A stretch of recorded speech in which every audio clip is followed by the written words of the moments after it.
I know you guys love offline games, and I always try to bring you the best of the best. I've spent countless hours diving deep into the app stores, testing out a ton of games, and I've compiled the top 15 best offline games for Android and iOS in 2025. If you've got any awesome offline game suggestions of your own, drop them in the comments below. Without further ado, let's dive in.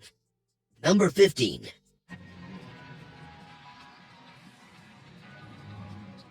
Beyond a Steel Sky is basically a cyberpunk point-and-click adventure where you play Robert Foster, trying to unravel the mysteries of futuristic city. The art style is super cool, kind of comic booky, and the world is just weird and wonderful. I spent half my time wandering around, talking to robots with questionable personalities, and trying to figure out how to combine random objects to solve puzzles. I can recommend this game to those who like puzzling and challenging games. Number 14.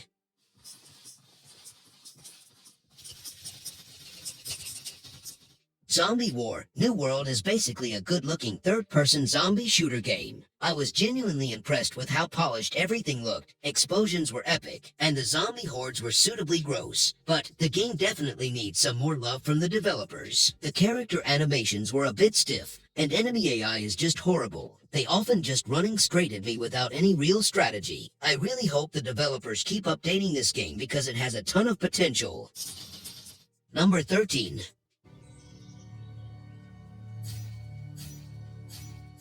Celestial Edge is a new offline RPG game for mobile devices. I really like the graphics and combat gameplay, but it's definitely early days. You can tell it needs more stuff, like the story's a bit thin and it could use more to do. Basically, if you're looking for a chill offline RPG where you can just smack some monsters and enjoy some nice visuals, Celestial Edge is worth a look. Number 12.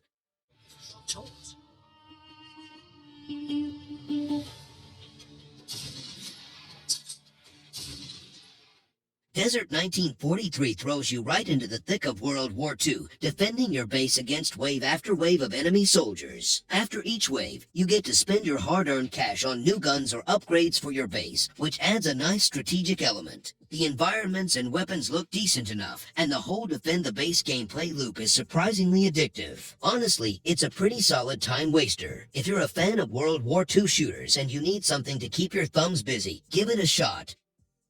Number 11.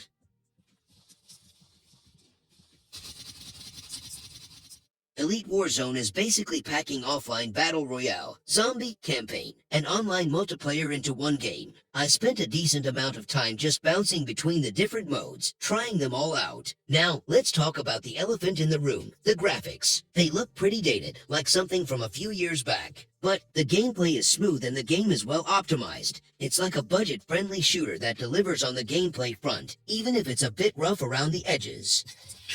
Number 10.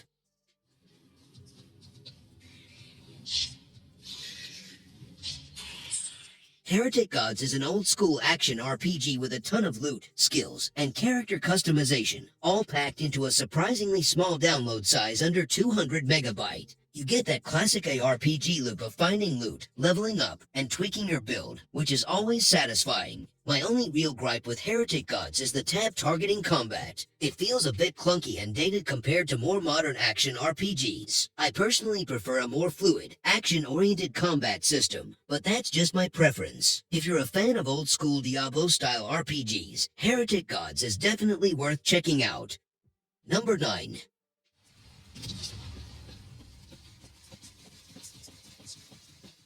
War Royale is not going to win any awards for innovation or groundbreaking gameplay, but if you're looking for a simple, offline battle royale to kill a few hours, it'll do the trick. It's got a few different game modes, which is nice, so you're not just stuck playing the same thing over and over. The graphics are okay, the gameplay is simple, and the AI isn't exactly brilliant. It's more of a casual, pick up and play kind of game.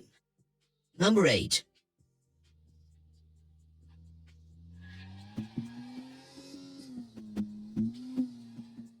let's be honest, Vilnius Racing is definitely not going to be winning any Best Mobile Racing Game awards anytime soon. The game modes and maps are pretty limited, which is a bit of a bummer, but it's got some serious potential. The graphics and car models are surprisingly good. I found myself having a decent time just cruising around, even with the limited content. The controls are responsive enough, and the overall feel of the game is enjoyable. If developers add more game modes and tracks, it could become a genuinely great mobile racing game. Number 7.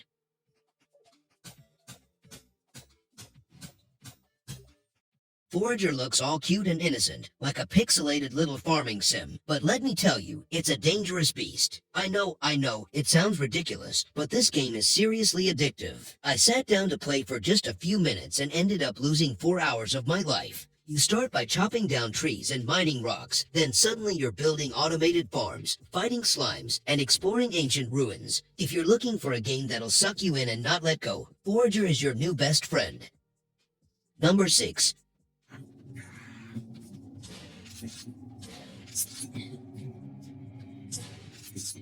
Same Room Same Day is a pretty intense psychological horror FPS game. You're basically fighting someone's inner demons, which is a pretty cool concept, but it can also be seriously freaky. The combat can be really tough. Some of the boss fights are downright brutal, and I definitely had a few moments where I wanted to rage quit. If you're into psychological horror and you've got a decent phone, Same Room Same Day is worth checking out. Number 5.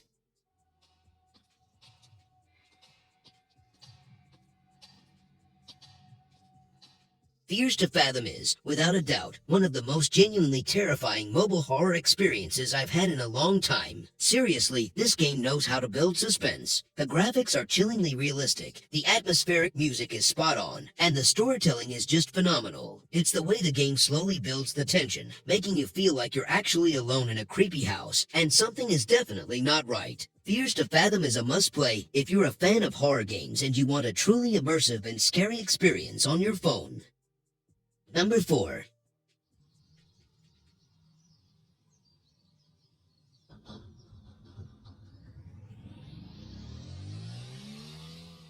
"157 Online is trying to be the Brazilian GTA. It's got potential, even if it's still very much in its early stages. Offline single-player mode is basically just you, a car, and an empty city. No NPCs, no missions, no quests, nothing. It does have online multiplayer, which is where the fun is, especially if you're playing with friends. Right now, it's a good game for free roaming and messing around with friends online. If the developers keep working on it and add more content, this game could be something really cool."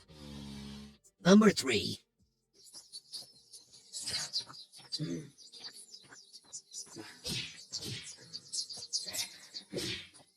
Erythros Lite is a survival game with a focus on a more realistic, grounded experience. You're trying to survive in a harsh environment, and it's less about fantastical creatures and more about the challenges of basic survival. It's a slower-paced game, where patience and observation are rewarded. If you like the idea of a realistic survival experience, where you have to rely on your own skills and resourcefulness, Erythros Lite is worth checking out. Number 2.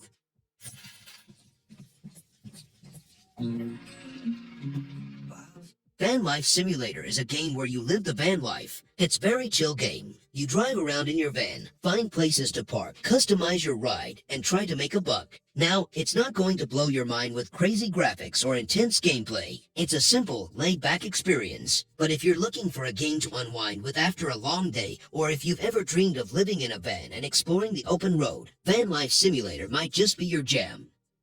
Number 1.